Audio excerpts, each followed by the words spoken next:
iyadoo maanta guud ahaan caalamka laga ciiday ayaa haddana Soomaalida ku nool wadankani South Africa gaar ahaan magaalada Cape Town si weyn ugu dabaaldegeen munaasabaddan Ciidul Adha waxaana kamid ah goobihii maanta sida wadajirka ay ugu dabaaldegeen shacabka Soomaaliyeed iyo guud ahaan muslimiinta ku nool wadankani South Africa barxadda weyn ee Belfield Netball oo ah goob lagu ciyaaro kubadda cagta ayaa waxa isugu yimid dadkii ugu tirada badnaa maanta kuwa oo isugu jira culamaa diin haween caruur dhalinyaro kuwa oo wajiyadooda laga dareemayay farxad iyo reereen Sheekh Maxamed Ibrahim Garyare oo kamid ah culamaa diinka Soomaaliyeed ee ku nool magaalada Cape Town ayaa ugu hambaliyay salaadii ciida kadib shacabka Soomaaliyeed munaasabaddan Ciidul Adha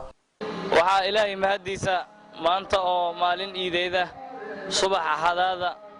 in ummadda muslimiinta ee Soomaalida ay ku dhaqan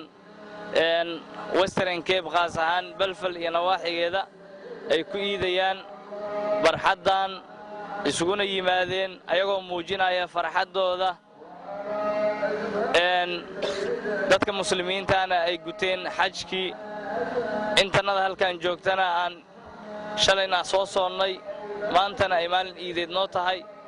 waxaan dhammaan muslimiinta Soomaaliyeed caalamka meel kasta joogaan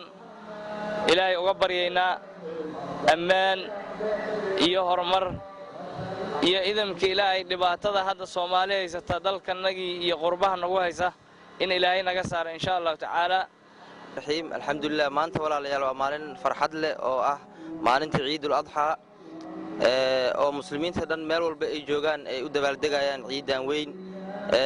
maanta aan ku wada faraxsanahay sida Ilaahay uu yiri man yu'addim sha'aa'irallahi fa innaha min taqwal qulub dadka sha'aa'irta Ilaahay weyneeye waa maarta qulubta cabsideeda waxyaabaha loo baahan yahay sha'aa'irta in la muujiyo ay kamid tahay